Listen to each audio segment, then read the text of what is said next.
আসসালামু আলাইকুম রহমতুল্লাহ। আজকে আমাদের ঘরে এখানে তালিম চলছিল, তাই হচ্ছে কি আমি ভিডিওটা ডাউনলোড করে রাখতে পারি নাই। তো আজকে সকালবেলা সৌদি আরবের টাইম 7টার সময় এমন একটা ভিডিও আমি দেখেছি, সত্যি আমার চোখের পানি আমি ঠেকাই রাখতে পারি নাই। তো দেখা যাচ্ছে একজন মৌলানা একজন মৌলানা পাশ করতে, একজন মৌলানা পর্যন্ত লেখাপড়া করে মৌলানা হতি কতটা সময় লাগে, কতগুলো হাদিস কুরআন কিতাব কত হাদিস মুখস্থ করা লাগে, আর তার পিছনে কত সময় টাকা পয়সা শ্রম ব্যয় যায়, সেটা একমাত্র মৌলানারা যারা তারা জানে, তারা বোঝে যে অসংখ্য হাদিস মুখস্থ করা লাগে, কুরআন হেফজ করা লাগে। মৌলানা পাশ করতে যে 14 বছর কাটে যায় জীবন থেকে, আর যতদিন পর্যন্ত পড়ার ভিতরে থাকে তত কত খাইয়ে না খাইয়ে লেখাপড়া ঠিক রাখতে হয়। আল্লাহর সাথে একটা মৌলানা ছেলের সাথে আল্লাহর সাথে গভীর সম্পর্ক হয়ে যায়। তো যাই হোক, আলহামদুলিল্লাহ, আমি কথা বাড়াবো না। তো আজকে যে ভিডিওটা দেখলাম, আমি ফুজুরদের ভিডিও দেখি তো বেশি, যার কারণে আমার ফোনে ফুজুরদের ভিডিও বেশি আসে। বিসমিল্লাহ বলে ফেসবুকে একটু ঢুকছি, দেখছি একজন মৌলানা, উনি রানিং ফুজুর, উনার ওয়াজ অহরহ ওয়াজ, উনার এখনো ভাইরাল ওয়াজ এখনো চলতেছে। রানিং একজন মৌলানা, রানিং একজন হুজুর, বক্তা একজন, তিনি বক্তা হুজুর। তিনি কি করছে, চুলি কালার কইরে শার্ট আর প্যান্ট পরেছে। আজকে আমার হাতে সময় ছিল না দেখে আমি ভিডিওটা ডাউনলোড করে রাখতে পারি নাই। তো ওই বিষয়টা একজন সাংবাদিক গেছে, সাংবাদিক যায় সব জিজ্ঞেস করতেছে, জিজ্ঞেস করার পরে সাংবাদিকের কাছে বলতেছে যে একজন মেয়ের কারণে, ভালোবাসার কারণে উনি উনার ওই ওই ওই ওইটা করেছে। এখন সাংবাদিক বলতেছে কি, মানুষই তো ভুল করে, তা আপনি ওইগুলো বন্ধ করেন, চুল আবার কাটেন, এগুলো কালার মালার বন্ধ করেন। কয় আমার পক্ষে সম্ভব না।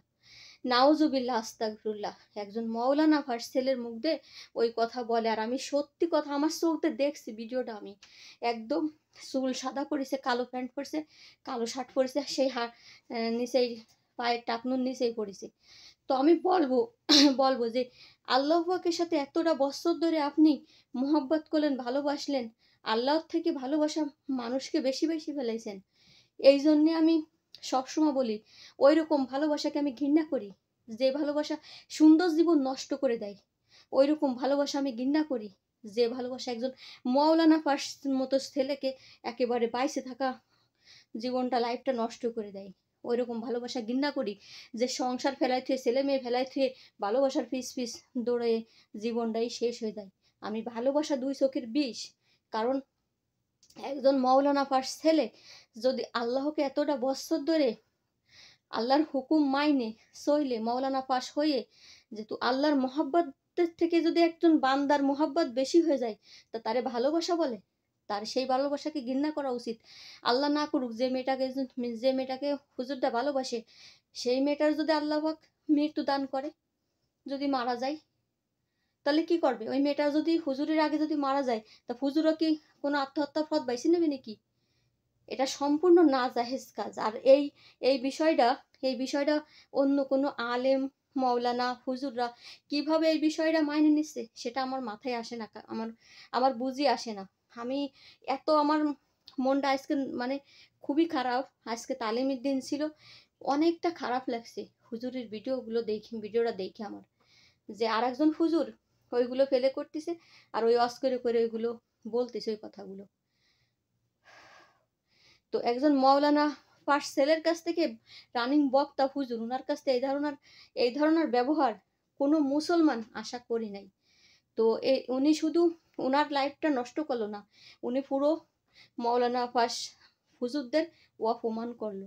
কারণ এটা ইসলাম ধর্ম, আর মৌলানা পাশ আলেম হুজুর এনারা কখনো ছলনাময় না, ছলনা করতে জানে না। কারণ ছলনা আল্লাহর সঙ্গে ছলনা করা যায় না। এটা পাবলিক সিট না, এটা আল্লাহর দরবার, আল্লাহর তরফ থেকে আল্লাহ পাক যার মেধা শক্তি ভালো দেয়, সেই মৌলানা কি সবাই হতে পারে? একজন আলেম হুজুর কি সবাই হতে পারে? একজন মাওলানা কি সবাই হতে পারে? কি পরিমাণে শয়তানে পাইছে হুজুরটারে। এই জন্য বলি যে বিয়ের আগে কখনো কেউ ভালোবাসবেন না। একেবারে ভালোবাসাবাসি বন্ধ। কিসের ভালোবাসা? যে ভালোবাসা আপনার সুন্দর লাইফটা ধ্বংস করে শেষ করে দেয়, যে ভালোবাসা আপনার ঘুম কাইড়ে দেয়, যে ভালোবাসার জন্য আপনার কলিজার ভিতর ব্যথা করে, চোখের পানি ঝরে অধা ঝরে, কিসের ভালোবাসা বলে? কিসের ভালোবাসা? বন্ধ করেন ওই সমস্ত নাটক। ভালোবাসা ভালোবাসা আইছে, ভালোবাসা দেখাচ্ছে একটা আল্লাহর বান্দা, তার জন্য আপনি আজকে এত নিচে নামতে পারলেন। আপনিও তো একজন আল্লাহর বান্দা। আল্লাহ না করুক যদি আপনার এই বিপদে অনেক শাস্তি দেয়, আল্লাহ হোক, যে আজকে আপনি এমন একটা কাজ করলেন। এই যে ফিলিস্তিনের মুসলমানরা কি কষ্ট করতেছে, একটা শিশু বাচ্চা একটা শুকনো রুটি পায় কি খুশি, ওরে সুবহানাল্লাহ। আর আপনারা যারা মাওলানারা আছেন, হুজুররা আছেন, একটা কমিটি দল গঠন করে কি করলে ভালো হবে সেইগুলো নিয়ে চিন্তা ভাবনা করবেন, সেইগুলো নিয়ে ভাবাভাবি করবেন। নবী মুহাম্মদ রাসূলুল্লাহ সাল্লাল্লাহু আলাইহি সাল্লামই আদেশ করে গেছেন যে এই পৃথিবীর মুসলমান, সারা পৃথিবীর মুসলমান, ফিলিস্তিনি যদি কখনো কোনো বিপদ হয় তা তোমরা একত্রে হয়ে ফিলিস্তিনের ওই আকসা মসজিদুল আকসা ওটাকে বাঁচানোর চেষ্টা করবা তোমরা। আজকে আমার বুকটা কলজেটা ফাইটে যাচ্ছে ওই হুজুরটার ওই কালচার দেখে। হ্যাঁ হুজুর, আমি আপনাদের দেখা দেখি আমরা চলবো, আপনাদের আদেশ নিয়ে আমরা আদর্শভাবে চলবো। তা আজকে আপনাদের আদর্শ যদি এরকম হয়, তা আপনারা কি আদেশ দেবেন আর আমরা কিভাবে চলবো বলেন? তো যাই হোক, আমার ভিডিওটা আমি আজকে কথা বলতেও যে আমার কারণ দম আটকে আসতেছে। হ্যাঁ, তো সবাই ভালো থাকবেন। আল্লাহ পাক সবাইকে বেশি বেশি যেন হৃদায়ত নসিব করে। ভালো থাকবেন। আল্লাহ হাফেজ।